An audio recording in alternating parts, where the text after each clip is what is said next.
and more and more and more and still yet more till we become worthy of union with you and help us all to hold fast to beloved's Baba's Dham until the very end. Avatar Meher Baba ki jai. Avatar Meher బాబాకి జై. ప్రీతం మెహర్ బాబా, నీవు ప్రసాదించిన ప్రవచన సారంను గ్రహించమని స్థితిలో గ్రహించి సదవగాహన చేసుకుని వాటిని మా జీవనములలో ఆపాదించుకొని నిజాయితీ తోడను నిర్మల ప్రేమ తోడను వాటిని ఆచరించులాగున మా అందరినీ ఆశీర్వదించు. అట్టి ఆచరణయుత జీవన శైలిలో జీవించినట్లు మా అందరినీ అనుగ్రహించు.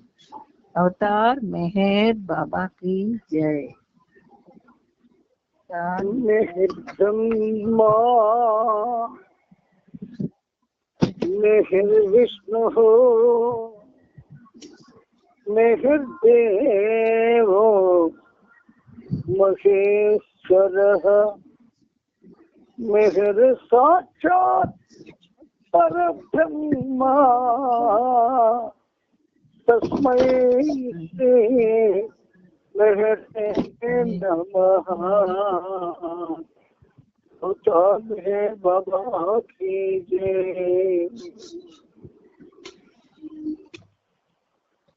మనం ఈరోజు కూడా ప్రియతములతో సహజీవనం సాధించుకోవడానికి ఆ ప్రభువు అనుమతిని ప్రసాదించారు. అందుచేత ఆ ప్రియతమునికి మన తరపున ప్రపంచ భక్త కోటి తరపున శత సహస్ర కోటి పాదాభివందనాలను సమర్పిస్తూ ఈ నవజీవనం భాగంలో ప్రభుజనితో మనం ప్రారంభించి ఈ రోజుకి 3838వ పేజీ చేరుకున్నాం. ఇప్పుడు కాస్త ముందుకు వెళ్ళడానికి ప్రయత్నం చేద్దాం. మంజరి మాఫీ స్థలంలో జరుగుతున్న పని త్వరగా ఆ నెలాఖరులోపు పూర్తి కావాలని బాబా ఎంతో ఆదుర్దాగా ఉన్నారు. 3 సార్లు అక్కడకు వెళ్ళి జరుగుతున్న పనిని పర్యవేక్షించారు కూడా. కొంతమంది గ్రామస్తులు బాబా దగ్గరకు వచ్చి వైద్య సహాయం అడిగారు. బాబా మురళిని పిలిచి ఆ గ్రామస్తులకు హోమియో చికిత్స చెయ్యమని ఆదేశించారు. ఫిబ్రవరి 16వ తేదీన నీళ్ళతో కలిసి బాబా మంజరి మాఫీ ప్రదేశానికి వెళ్ళారు. తిరిగి గ్రామ పెద్ద అంటే మహంత్ ఇంటికి వెళ్తుండగా దానిలో శ్రీమతి ఘసీత అనే ఒక వృద్ధురాలు వారిని ఆపింది. జబ్బు పడిన తన కొడుకును రక్షించమని కళ్ళ నిండా నీరు నింపుకొని బాధపడుతూ బాబాను వేడుకుంది. ఏమి జరిగిందని బాబా ఆమెను ప్రశ్నించారు. తన కొడుకు వాంతులు విరోచనాలతో బాధపడుతున్నాడని చెప్పింది. 20 సార్లు వాంతులు చేసుకున్నాడని, అతిసార వ్యాధితో బాధపడుతున్నాడని, గత రాత్రి 30 విరేచనాలు అయ్యాయని వివరాలు చెప్పింది. అతనికి చికిత్స చెయ్యమని నీరుని బాబా ఆదేశించారు. 1949 అక్టోబర్ 16వ తేదీన నవజీవనం ప్రారంభానికి ముందు బాబా తన సోదరుడు జాన్ని తనతో కొన్ని నెలల పాటు ఉండడానికి పిలిపిస్తానని మాట ఇచ్చారు. పాత జీవితానికి అంటే ఓల్డ్ లైఫ్ సంబంధించిన వారిలో అతి వాగ్దానం చేసింది అతనికి మాత్రమే.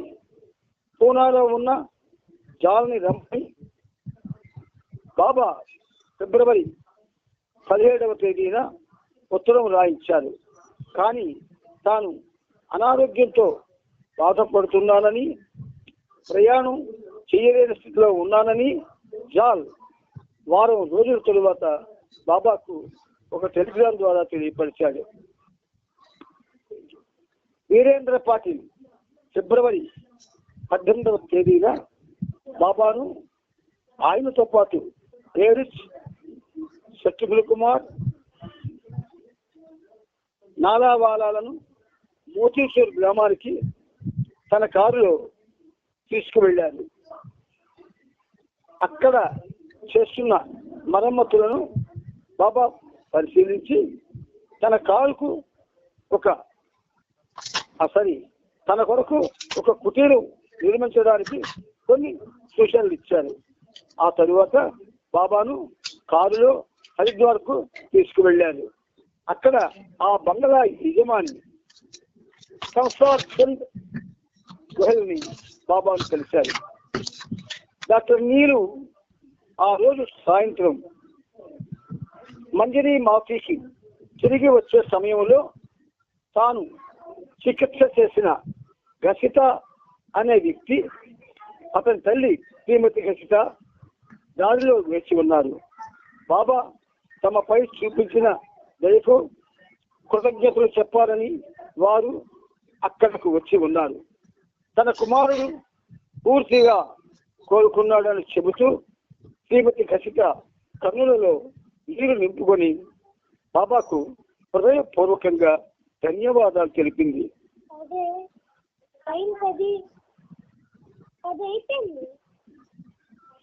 1900 సమావేశపరిచి నవజీవన నియమాల ప్రాధాన్యతలకు వాటి వల్ల ఎదురయ్యే ఇబ్బందుల గురించి మరొకసారి వివరంగా చెప్పారు.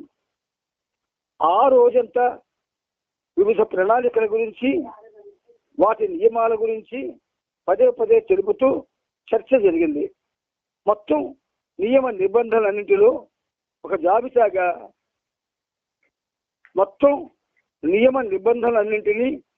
జాబితాగా తయారు చేయడం జరిగింది. బాబా ఈ క్రింది విధంగా చెప్పి వ్రాయించారు. ఈ నవజీవనం నా నుండే ఆవిర్భవించినప్పటికీ నేను దానికి ఎంత మాత్రము బద్ధుణ్ణి కాను.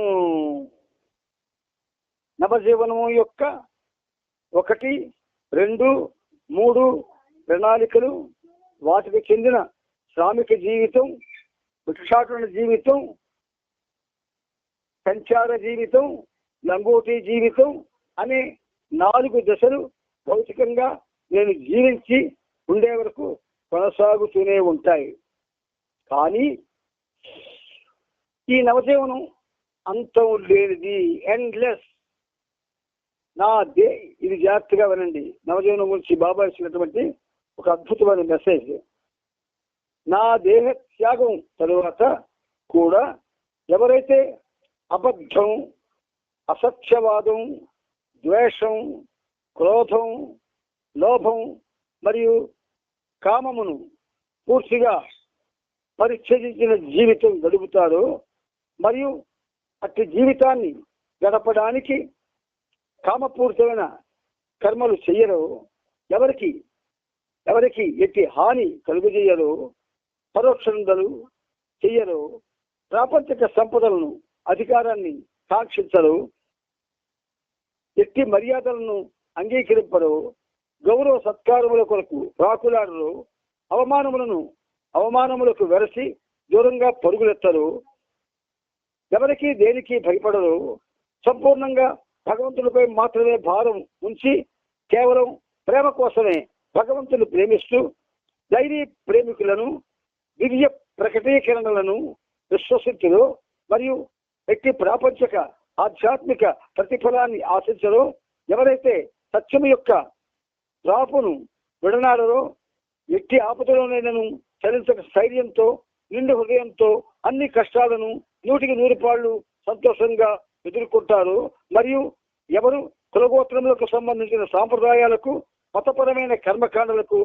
ప్రాధాన్యత ఇవ్వరు, అట్టి వారి చేత నా భౌతిక మరణానంతరం కూడా ఈ నవజీవనం నిరంతరాయంగా జీవించబడుతుంది.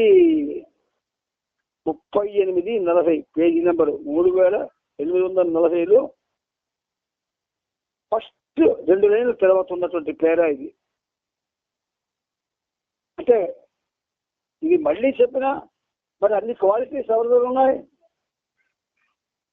అందుచేత అప్పుడు 49లో బాబా సాగించిన నవజీవనాన్ని ఏ క్వాలిటీస్ ఉన్నవాళ్ళు చేయగలరో చెప్పినా ఎవ్వరు కూడా ఈ క్షణం వరకు కూడా సాహసించలేదు. ఈ నవజీవనాన్ని అనుసరించేవారెవరు లేకపోయినా సరే, ఎవరు అనుసరించకపోయినా సరే, దానికి అదే శాశ్వతంగా సజీవమై ఉండగలుగుతుంది. మొదటి ప్రణాళికలో ఏ బి సి అంశాలను అనుసరించే వారికి మరియు రెండవ ప్రణాళికను అనుసరించే శాసనలకు నిర్దేశింపబడిన నియమాలు. 1, మొట్టమొదటిది మరియు అతి ముఖ్యమైన విషయం, మీరు ఆధ్యాత్మిక లేక భౌతిక ప్రయోజనాన్ని ఏమాత్రము పొందబోమని, అలాగే ఏ విధమైన ఇతర లాభములను కూడా పొందబోమని ఖచ్చితంగా నిశ్చయమైన సత్యంగా గ్రహించాలి. అంతేగాక దానికి భిన్నంగా మీరు అన్ని రకముల ఆశాభంగాలను, ప్రతికూల పరిస్థితులను, ఆపదలను ఎదుర్కొనుటకు ఎల్లవేళలా సిద్ధంగా ఉండాలి. భగవంతుడు మానవ రూపంలో చేసినటువంటి ఈ నవజీవన కార్యక్రమాన్ని ఎవరు చేయలేదు. ఏమో రానున్న కాలంలో నూతన మానవాళి ఆవిర్భవిస్తే వాళ్ళు ఒకవేళ బాబా దయతో, బాబా కరుణతో, ఆజ్ఞతో వాళ్ళు ఈ నవజీవనాన్ని పాటించగలరేమో. ఇక 2, బాబా కృపా వీక్షణం నజర్ మీపై ఉంటుందని కానీ, ఆయన మహిమలు చేసి కానీ, లేదా తన ఆధ్యాత్మిక తాళం చెవిని వినియోగించి కానీ మిమ్ములను అనారోగ్యం నుండి, ఆపదల నుండి, జైలు శిక్షల నుండి, మరణం నుండి, అలాగే ఏ విధమైన కష్టాలు, విపత్తుల నుండి కానీ రక్షిస్తారని ఆశించకూడదు. 3, అవసరాన్ని బట్టి ఒక్క నీ తల్లిని, భార్యను, సోదరిని, కుమార్తెను తప్ప, అలాగే వృత్తిరీత్యా వైద్య వృత్తిని ఆచరిస్తున్న సమయంలో తప్ప నీవు ఏ విధంగానూ ఇతర స్త్రీలను తాకరాదు. 4, మీరు రాజకీయాలలో ప్రవేశించరాదు. ఏ విధంగా రెచ్చగొట్టబడినప్పటికీ ఎవరి పట్ల కూడా మీలోని కోపాన్ని మాటల ద్వారా కానీ, చేతుల ద్వారా కానీ బహిర్గతపరచరాదు. ఇతరులను వారి ఎదుట కానీ, పరోక్షంగా కానీ విమర్శించరాదు. మీ మనసులో విపరీతమైన కోపం ఉన్నప్పటికీ దానిని మాటల ద్వారా కానీ, చేతుల ద్వారా కానీ బయటపడనివ్వరాదు. 6, ఎటువంటి పరిస్థితుల్లోనూ అసత్యము ఆడరాదు. 7, మీరు కానీ, బాబా కానీ ఎవరి వద్ద నుండి గౌరవ మర్యాదలను స్వీకరించరాదు. అంతేగాక మీరు కావాలని మర్యాదలు అందుకునే పరిస్థితిని కల్పించకూడదు. ఒకవేళ మీ ప్రమేయం లేకుండా మీకు కానీ, బాబాకు కానీ ఎవరి వల్లనైనా అటువంటి మర్యాదలు ప్రాప్తించినట్లయితే మీరు తప్పనిసరిగా తిరిగి అదే రీతిలో వారికి అట్టి గౌరవ మర్యాదలను సమర్పించాలి. 8, మీరు ఈ నియమాలకు, నిబంధనలకు బద్ధులై ఉన్నప్పటికీ బాబా మాత్రం దేనికి కట్టుబడక సంపూర్ణంగా ఎల్లప్పుడూ స్వేచ్ఛగా ఉంటారన్న విషయాన్ని మీరు స్పష్టంగా అర్థం చేసుకోవాలి. ఏది ఏమైనప్పటికీ బాబా ఎట్టి స్వేచ్ఛను పొందకుండా ఉండడమే గాక ఒకే ఒక్క విషయానికి కట్టుబడి ఉంటారు.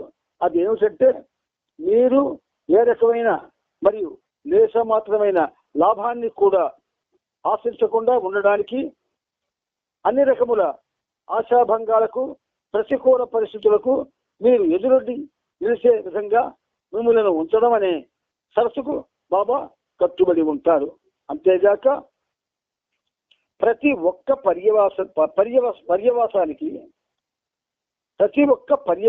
పర్యవసానికి ఎల్లవేళ బాధ్యత పూర్తిగా సహించాలి. పర్యవసానం అది ఎలాగున్నా సహించవలసిందే. అట్టి మీ వ్యక్తిగత బాధ్యతలను మార్పు చేయడానికి కానీ రద్దు చేయడానికి కానీ బాబా పెట్టి ఆదేశాలు ఎవరిని కూడా మీరు నిశ్చయంగా గ్రహించాలి. 10 మీరు ఎవ్వరితోనూ ఆడ మగ చిన్న మరియు పెద్దవారితో ఎటువంటి కామపూరిత చర్యలలో పాల్గొనరాదు. 3వ ప్రణాళికను అనుసరించే సహచరులు ఈ క్రింద పేర్కొన్న 14 నిబంధనలకు కట్టుబడి ఉండాలి. 1 సంపూర్ణ పరిత్యాగంతో కూడిన ఈ నవజీవనంలో ఇతరులు మీ పట్ల ఆచరణ పూర్వకంగా కానీ నిరాదరణ పూర్వకంగా కానీ వివిధ రీతుల్లో మీ పట్ల ప్రవర్తించిన మీరు మాత్రం ప్రజల దయా దాక్షిణ్యాలపై ఆధారపడి ఉండాలి. ఏమి అడిగినా కూడా భగవంతుని ఎదుట వ్యక్తిగతంగా బాధ్యులై నిలబడాలి. 2 మీ పాత జీవితానికి ఓల్డ్ లైఫ్ సంబంధించి మీపై ఆధారపడిన వారు కానీ మీ వ్యాపారము లేక మీ సొంత వ్యవహారాలు ఎటువంటి కష్ట నష్టములకు లోనైనా కేవలం మీరు మాత్రమే భగవంతుని ముందు బాధ్యులవుతారు. ఈ బాధ్యతను దృష్టిలో ఉంచుకొని మీపై ఆధారపడిన వారితో కానీ ఇతరులతో కానీ ఉత్తర ప్రత్యుత్తరములు జరపడానికి కానీ వారిని చూడడానికి కానీ అవకాశం లేదన్న విషయాన్ని కూడా గ్రహించాలి. శారీరకంగా కానీ మానసికంగా కానీ అలసిపోయినప్పుడు లేక విపరీతమైన వాతావరణ పరిస్థితులకు గురైనప్పుడు లేక ఆహార లేమి నీటి కొరత ఏర్పడినప్పుడు లేక కలుషిత ఆహారం కలుషిత నీటి వలన అంటురోగములు సోకినప్పుడు అనారోగ్యం పాలవడము లేక మరణం సంభవించడమో జరిగితే కేవలం మీరు మాత్రమే భగవంతుని ముందు బాధ్యులవుతారు. 4 ఒకవేళ మీరు కనుక నాకు అభిషేకులుగా ఉన్నా నేను మిమ్మల్ని నా నుండి దూరంగా పంపించేసిన మీ భవిష్యత్ విషయంలో అది మీకు ఎలాంటి ఫలితాన్ని కలుగు చేసినప్పటికీ మీరు మాత్రం నన్ను భగవంతుని ముందు బాధ్యుల్ని చేయకూడదు. ఒకవేళ మీ వలన ఏ తప్పు జరగకుండానే మిమ్మల్ని నా నుండి దూరంగా పంపించేయవలసి వచ్చినా దానికి మీరు నన్ను భగవంతుని ముందు బాధ్యుల్ని చేయరాదు. అయితే అటువంటి సందర్భంలో మాత్రం నాతో మీకున్న ఆధ్యాత్మిక సంబంధం కొనసాగుతుంది. దాని కొరకు మీరు కొన్ని నిర్దిష్టమైన ఆదేశాలను మీకు ఇస్తాను. వాటిని మీరు తప్పనిసరిగా పాటించాలి. అంతేగాక నేను మిమ్ములను నవజీవన ప్రణాళికలైన ప్లాన్ 1B లేక ప్లాన్ 1C లేక ప్లాన్ 2 అనుసరించమని ఆదేశించవచ్చు. అయితే వీటి నిర్వహణకు కావలసిన ఆర్థిక సహాయాన్ని మాత్రం అందివ్వడం జరగదు. నేను ఇచ్చే ఆదేశాలను మీరు నిండు హృదయంతో నిజాయితీతో ఆచరించాలి. 5 ఒకవేళ నా నుండి దూరంగా పంపించి వేయబడిన కారణంగా మీరు తప్పుతోవలో పడి త్రాగుడు లేక మత్తు మందులకు బానిసలుగా మారిన నిరాశ నిస్సులకు లోనై తెగింపుతో కూడిన పరిస్థితుల్లో ఆత్మహత్యకు పాల్పడిన లేక అతి తొందరలో గాని భవిష్యత్తులో గాని మరణానికి దారితీసే ఏ అకృత్యాన్ని చేసినా కేవలం మీరు మాత్రమే భగవంతుని ముందు బాధ్యులవుతారు. మీకు ఆధ్యాత్మికంగా గాని భౌతికంగా గాని ఏమాత్రం లాభం చేకూరదని మరి ఏ ఇతర ప్రయోజనము కలగదని సంపూర్ణ నిశ్చయంతో ఉండాలి. అంతేగాక మీరు అన్ని రకముల ఆశాభంగాలను ప్రతికూల పరిస్థితులను ఎదుర్కొనుటకు సిద్ధంగా ఉండాలి. 7 నేను పాదచారిని నడుచుకుంటూ ఒక ప్రదేశం నుండి మరొక ప్రదేశానికి వెళ్ళవచ్చు, లేదా ఒక ప్రదేశంలోనే అనిశ్చితంగా ఎంతో కొంతకాలం ఉండిపోవచ్చు. ఇతర విధంగా ఆదేశిస్తే తప్ప నేను ఎక్కడికి వెళ్ళినా, నేను ఎక్కడ ఉండిపోయినా మీరు నాతోనే ఉండాలి. 8 ఈ నవజీవనంలో నేను తమాషాలు చేసి మిమ్ములను ఉత్సాహంగా ఉంచుతానని కానీ, ఉద్యోగిస్తానని కానీ, మీ బలహీనతలకు మినహాయింపులు ఇస్తానని కానీ ఆశించకండి. దానికి భిన్నంగా మీరే నన్ను ఆనందంగా ఉల్లాసంగా ఉంచాలి. 9 నా నజర్ మీపై ఉంటుందని ఆశించకండి. అనారోగ్యము, అపాయము, జైలు శిక్ష, మరణము, విపత్తులు మరియు ఇతర విధములైన ఉత్పాతాల నుండి మిమ్మల్ని రక్షించేందుకు మహిమలు చేస్తానని కానీ, లేదా ఆధ్యాత్మిక తాళంచెవులు తిప్పుతానని కానీ ఆశించకండి. నిజానికి వారు నేనే నిస్సహాయుడిని, నన్ను నేను రక్షించుకోలేని స్థితిలో ఉండవచ్చును. 10 మీరు నన్ను అవతారం అనుకోవచ్చు, భగవంతుడిని భావించవచ్చు, బియ్యంగానైనా అనుకోవచ్చు, నన్ను ఏ విధంగానైనా లేక ఎవరిగానైనా మీకు ఇష్టం వచ్చిన విధంగా భావించవచ్చు. నేను మీ మధ్యలో ఒక పెద్దన్నయ్యగా లేక స్నేహితుడిగా ఉంటున్నప్పటికీ నిజానికి నేను మీ గురువును, సంపూర్ణ విధేయత చూపించడానికి తగిన మీ ప్రభువును. 11 నేను ఎప్పుడైనా ఎటువంటి ఆదేశాలైనా ఇవ్వవచ్చును, వాటిని మీరు తప్పకుండా ఆచరించాలి. అవి ధ్యానము, మౌనము వంటి ఆధ్యాత్మికమైనవి కావు. మీరు నా నుండి అటువంటి ఆధ్యాత్మిక పరమైన ఆదేశాలను ఆశించకూడదు. నేను ఇచ్చే వ్యక్తి ఆజ్ఞలనైనా విధేయతతో పాటించాలి. అలా నేను ఇచ్చే ఆజ్ఞలు మంచివైనా కావచ్చు, లేదా చెడ్డమైనా కావచ్చు. నా మీద ఉమ్మివేయమని, నన్ను తన్నమని, నన్ను తిట్టమని నేను మిమ్మల్ని ఆదేశించవచ్చు. వాటిని మీరు ఎంత మాత్రము సందేహించక విధేయతతో ఆచరించాలి. నేను నా శిరస్సుని మీ పాదాలపై మోపవచ్చు, లేదా మీ పాదాలను నేను కడగవచ్చు. మీరు నా చర్యను వ్యతిరేకించడం కానీ, భావాభిషాలను ప్రకటించడం కానీ చేయరాదు. ఇటువంటి నా చర్యల పట్ల మీకు విషమంత సందేహం కలిగినా మీరు నా నుండి దూరంగా పంపివేయబడతారు. 12 నేనిచ్చే ఆదేశాలన్నిటినీ సాధారణమైనవైనా లేక అసాధారణమైనవైనా వాటిని మీరు తక్షణం నిండు హృదయంతో ఆచరించాలి. 13 నేను ఇచ్చిన ఆజ్ఞలన్నిటినీ శుద్ధమైనవిగాను నిజాయితీగాను పరిగణిస్తూ వాటిని తీవ్రమైన ఆజ్ఞగానే భావిస్తూ ఇచ్చిన సమయంలో పూర్తి చేయాలన్న తపన కాకుండా అప్పగించిన పనికే ఎక్కువ ప్రాముఖ్యతనిస్తూ ఆ పనిని నిర్వహించాలి. ఒకవేళ ఆ పని చేయడానికి ఆలస్యం అవుతుందని భావిస్తే ఆ విషయాన్ని మీరు నా దృష్టికి తేవాలి, తీసుకురావాలి. 14 మూడవ ప్రణాళిక విషయంలో తప్పనిసరిగా అవసరమైనప్పుడు నా దృష్టికి తీసుకురావచ్చును. 15 ఒకే సమయంలో నేను ఒకటి అంతకంటే ఎక్కువ ఆదేశాలు ఇచ్చినప్పుడు వాటిలో ముఖ్యమైనదిగా మీరు భావించిన దాన్ని ముందుగా ఆచరించవలను. 16 ఎట్టి పరిస్థితులను మీరు నాతో వాదించకూడదు, కానీ నేను అడిగినప్పుడు మాత్రం పరిస్థితులు నాకు వివరించవచ్చును. 17 నేను అడగనిదే మీరు నాకు సలహాలు ఇవ్వకూడదు. 18 మీరు ఎల్లవేళలా ఉల్లాసముగా ఉండుటకు ప్రయత్నించాలి. 19 మీరు స్త్రీలను తాకరాదు. స్త్రీ పురుషులు ఎవరితో గాని, ఏ వయసు వారితో గాని కామపూరిత చర్యలు దిగరాదు. అవసరమైనప్పుడు మాత్రం స్త్రీలతో మాట్లాడవచ్చు. 20 మీరు ధనమును ముట్టుకోకూడదు. ఎవరి వద్ద నుండి ధనము స్వీకరించకూడదు, ఎవరికి ఇవ్వకూడదు, నాకు కూడా ఇవ్వకూడదు. కానీ నేను ఏదైనా పని కొరకు ఇచ్చినప్పుడు మూడవ ప్రణాళికను ఆచరించే వారితో కలిసి దాన్ని వినియోగించాలి. డబ్బును సాకేందుకు ఇటువంటి అనుమతినే వారికి కూడా ఇవ్వడం జరిగింది. 21 మీరెవరు రాజకీయాలను చర్చించరాదు. 22 ఎవరు ఎంత రెచ్చగొట్టినా కూడా మాటల ద్వారా గాని చేతల ద్వారా గాని కోపాన్ని వ్యక్తపరచకూడదు.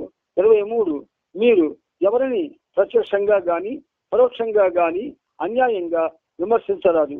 కొన్ని సందర్భాల్లో ఈ మనసులో కోపం కలిగినా దానిని మాటల ద్వారా గాని చేతల ద్వారా గాని ఎప్పుడు వ్యక్తపరచకూడదు. 24 మీరు అబద్ధం చెప్పకూడదు. ప్రతి విషయంలోనూ దాపరికం లేకుండా స్పష్టంగా కేటతల్లంగా ఉండాలి. ఉదాహరణకు మీరు ఎవరు లేక బాబా ఎవరు అని ఎవరైనా మిమ్మల్ని అడిగినప్పుడు మీరు సత్యాన్ని దాచిపెట్టకూడదు. 25 ఎవరి దగ్గర నుండి సన్మానములు స్వీకరించరాదు.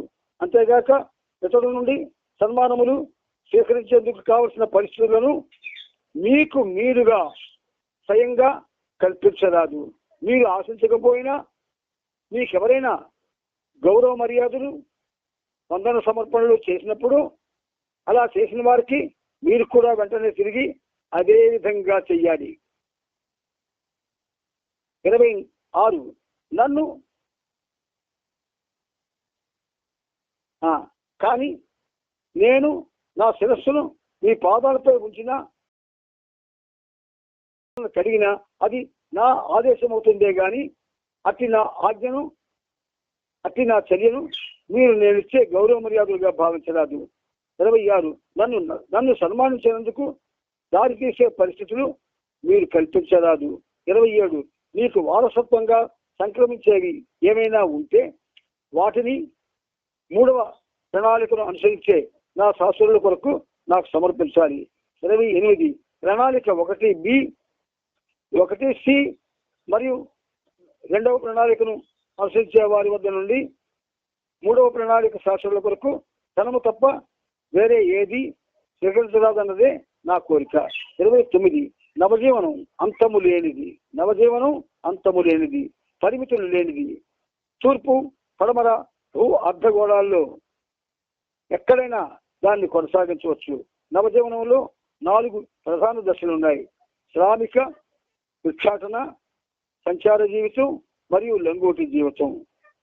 3వ ప్రణాళికను అనుసరించే శాసనలు శ్రామిక దశను పాటించరు. అది ప్రణాళిక 1B 1C మరియు 2వ ప్రణాళిక అనుసరించే వారిచే ఆచరింపబడుతుంది. శ్రామిక దశ అనగా తమకు తాము శ్రమించి తమ బ్రతుకు తెరువుకు కావలసిన దాన్ని సంపాదించుకోవడం.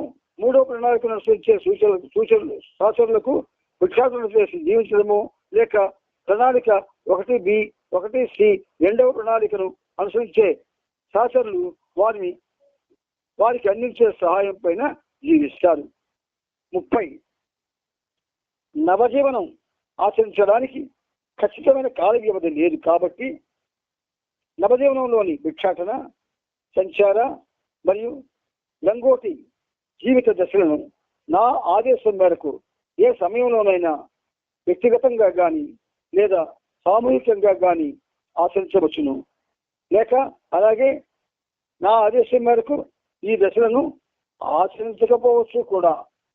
31 నా ఆదేశాన్ని మీరు అనుసరించి మీకోసం ఆహారాన్ని భిక్షగా అడిగి జీవిస్తారు. అయితే ఆ ఆహారం అంతకుముందే వండబడినదే ఉండాలి. అంతేగాని తినడానికి ముందు మళ్ళీ వండాల్సిన అవసరం ఉండరాదు. 32 మీ ఆహారం కొరకు తప్ప ఇతరమైనవేవి మీరు భిక్ష అడగరాదు, భిక్షగా సేకరించకూడదు. అంతేగాక మీరు భిక్షగా అడగకుండా ఎవరైనా ఏదైనా మీకు ఇవ్వజూపితే వాటిని మీరు స్వీకరించరాదు. 33 టీ మరియు పొగాకును ఇది ఏ రూపంలో ఉన్న నవజీవన శాస్త్రాల నుండి మాత్రమే వాటిని స్వీకరించాలి. 34 తెలియక గాని లేదా అలా చేయాలన్న ఉద్దేశం లేకుండా గాని మీరు ఈ ఆదేశాలలో దేన్నైనా గాని లేదా వేరే ఆదేశాన్ని కానీ ఉల్లంఘించినట్లయితే నేను మిమ్మల్ని క్షమిస్తాను. కానీ కామం, క్రోధం, లోభం మొదలైన వాటికి సంబంధించిన ఆలోచనను పొరపాట్లుగా పరిగణించను. ఈ జాబితాలో ఇచ్చిన ప్రతి ఆజ్ఞ మిమ్మల్ని పూర్తిగా బద్ధులుగా చేసినప్పటికీ నేను ఏ రకమైన నిబంధనకు గాని ఆజ్ఞకు గాని కట్టుబడి ఉండనన్న విషయాన్ని స్పష్టంగా గ్రహించాలి. అంతేగాక మీకు ఏ విధమైన ఆదేశాన్ని ఇవ్వడానికైనా నేను సర్వవేళలా సంపూర్ణ స్వేచ్ఛ కలిగి ఉంటాననేది కూడా స్పష్టంగా అర్థం చేసుకోవాలి. అటువంటి ఆజ్ఞ లేక ఆదేశము అది నా ఏ నిబంధన అయినా మార్చవచ్చును, లేక రద్దు చేయవచ్చును, లేక అన్ని నిబంధనలను రద్దు చేయవచ్చును, మార్చవచ్చును. మీరు పూర్తిగా ఖచ్చితంగా గమనించవలసింది ఏమిటంటే, మీరు నా నుండి ఎంత మాత్రము ఎటువంటి లాభము, మీకు నా నుండి ఎంత మాత్రము ఎటువంటి లాభము చేయకూడదు. అంతేగాక మీరు ఎలాంటి ఆశాభంగములనైనా ఆపదలనైనా ఎదుర్కొనేందుకు పూర్తి సంసిద్ధతతో ఉండాలి. ఏది ఎలా ఉన్నప్పటికీ ఈ ఒక్క నిబంధన విషయంలో మాత్రం నేను స్వేచ్ఛాయుతులను కాదు. అంతేగాక ఉద్దేశపూర్వకంగానే నా అంతట నేనే దానికి బద్ధులవుతాను. ఈ నియమము సర్వకాల సర్వావస్థ యందు అలానే ఉంటుంది. అది ఎప్పటికీ నా నుండి మార్చబడ్డం కానీ రద్దు చేయబడ్డం కానీ జరగదు. అంతేగాక భగవంతుని పట్ల మీ వ్యక్తిగత బాధ్యతల నుండి తప్పించే విధంగా నేనెన్నటికీ ఎటువంటి ఆదేశాలను కానీ ఆజ్ఞలను కానీ ఇవ్వననేది మీరు తప్పనిసరిగా స్పష్టంగా తెలుసుకోవాలి.